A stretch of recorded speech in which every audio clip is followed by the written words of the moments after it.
What's up, my know-it-alls? It is the 30th anniversary of Image Comics, and we're going to go ahead and continue on through my personal pull list. Now, I've heard some, I've had some people approach me about saying that they felt as if these have been harsh in their judgment. I need everyone to understand, these books, these were my jam. This was my childhood. When these books came out, I was effectively 13, and I loved everything about them. I was definitely here for them, and this next one is, we're going into July. We just came out of June. July, only one book came out from Image Comics, and that was The Savage Dragon.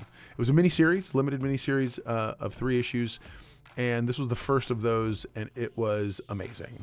It was intense. It was awesome. One of my favorite artists is Erik Larsen, for sure. And you gotta understand, these guys at the time, they were all style over substance. Substance came later. All of these books became, well, I don't know about Youngblood. I'm kidding. But Spawn was amazing. And so was Savage Dragon. Over time, they developed. See, Savage Dragon eventually gets into its groove, and you're going to see that as we go forward with this.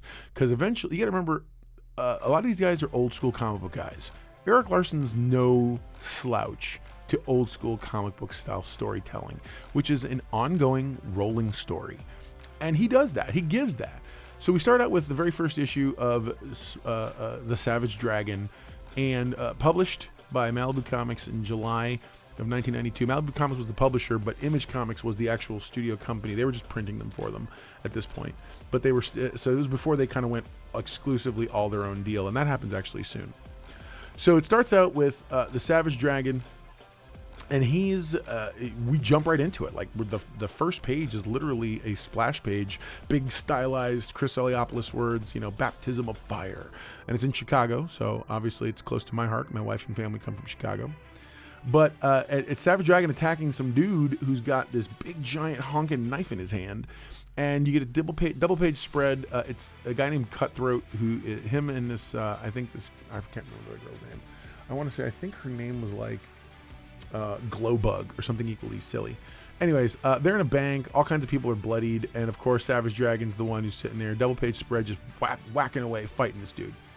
So they fight inevitably back and forth. Very, very storied fight, the way they did it. A lot of really cool. It was actually my first time seeing a lot of inverted panels, so black instead of white on the outside, on the outer edges, in the gutter, if you will. And so this guy is he gets up and he talks some crap to Savage Dragon, and Dragon's basically he's like, you hurt me, man, hurt me bad. He's like, give me one reason why I should let you take me in. And Savage Dragon, the next page, is like, because I say so. And dude's like, oh, it's good enough. Anyways, so Savage Dragon is the hero, and he's got blood all over him and whatnot. And so then we go into the past, and you get this first caption that says before. And it's literally a full page, edge to edge, no panel. The whole page is the illustration, all the way up to the bleed, and it's just Savage Dragon in the middle of an empty field surrounded by flames. So he wakes up, and when he wakes up in the hospital, Lieutenant Frank Darling is there, and later on he becomes someone important, but he's asking him questions. Savage Dragon knows absolutely nothing. He's trying to ask him personal questions like, hey, where'd the fin come from? Where'd this happen? What's going on? And Dragon doesn't remember anything. So finally he's like, who's the president of the United States? And Dragon's like, George Bush. And it's like, oh, hey, well, apparently you're not a completely clean slate. And so they start talking. Meanwhile, we go to a shot of a guy who they call Super Patriot. Super Patriot is their version, I guess, of like a really souped up Captain America sort of guy. And the tragedy is that he was assaulted and hurt and taken down, and he's he's lost his life as far as they're concerned. And so Frank and his wife are talking while this story comes out, and he's in critical, Super Patriot's critical condition, and it's like, oh man, what are we gonna do? So Savage Dragon's been staying at Frank's cousin or brother's warehouse, I guess he owns, and so Frank comes up and he's like, look, man, we're dying out there.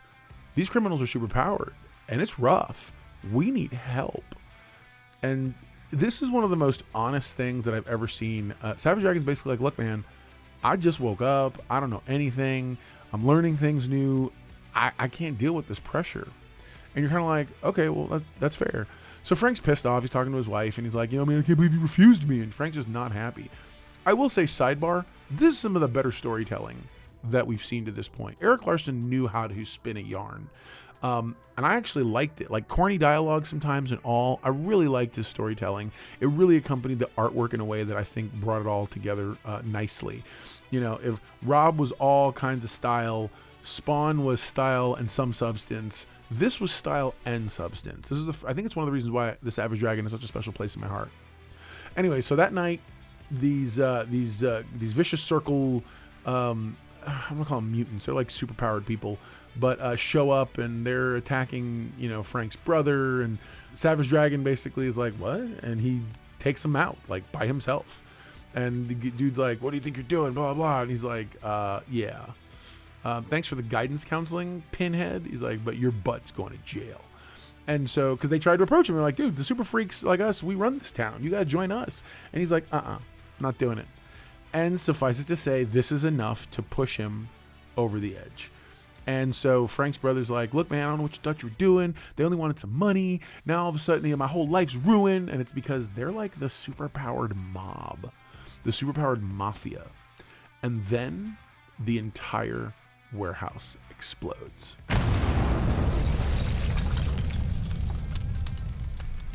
Oh yeah, it is an epic, massive, full-page view, and it's just literally the words "Badoom" just fill the page, and then you go into the next few panels, and it's literally just Dragon coming out of the fire yet again.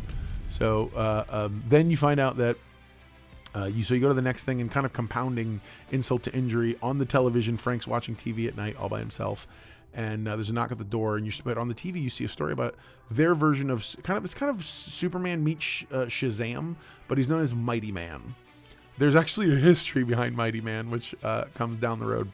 You find out the guy who Robert Berman, who was Mighty Man, has died. I guess he got beat up as an old man. He lacked the strength to put his wrists together, which would make him kind of like his version of saying Shazam. And but he's one of the world's mightiest man, Mighty Man. And yeah, he's dead. So the world has lost not one but two superheroes so far on Dragon's Watch. Savage Dragon shows up at Frank's house. He's butt naked, and he's like, "Hey man, let's do this thing. How fast can I go through training? I want to get on this." And so we skip ahead to now again, and you see.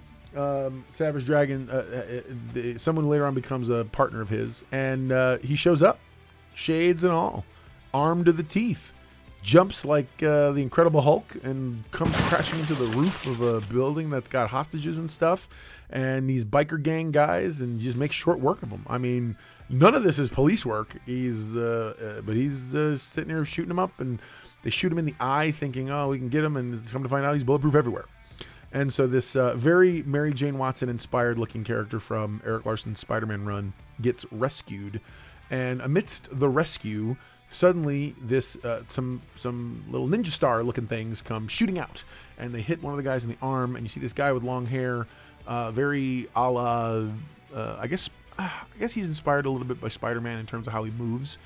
But he kind of helps, and Savage Dragon's like, yeah, you're under arrest, Pajama Man. And he's like, can the theatrics, friend? We're fighting the same battle. And so the guy's name is Star, and he's sort of a vigilante in Chicago. So Savage Dragon's not too happy about this, as the woman he saved is sort of like, they're all about him. So then we get to see a press conference with Savage Dragon, and eventually the press it pulls back, and you find out that the Vicious Circle is watching. Someone akin to their Darth Vader, if you will, is watching, and it's not a nice, pretty scene. It's gonna be bad, and sort of that's our first look at the head of the Vicious Circle, and in general, the Vicious Circle in general.